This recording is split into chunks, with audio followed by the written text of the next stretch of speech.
gente! Eu de novo, no meu segundo programa, meu segundo vídeo. Meu tio com mais esfomeado, né? Bota muita linguiça, quer dizer, salsicha, né? Muita salsicha e muito também ovo. Aí já vou mostrar pra vocês o pão queimado que ele faz. Bom, galera, aqui eu sou em Brasil, né? Nananã. Aí depois eu mostro, né, meu tio, né? Como ele é tão esfomeado, né? Que bota tanta comida pra ele. Gente, olha aqui, vou aumentar mais o zoom aqui pra vocês verem. Gente, como tá todo queimado, gente. Eu não comeria isso nem a pau, Juvenal.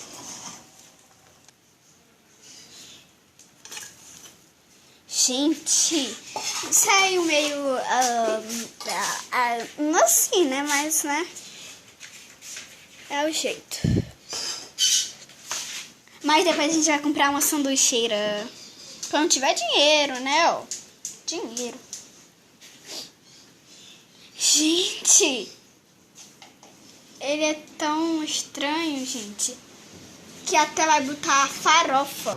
Gente, como ele viu que não era bom botar farofa, então ele tirou todinho. Agora ele botou café. Então, gente, tchau, bye bye. Se inscreva no meu canal, deixe seus comentários e curta. E tchau.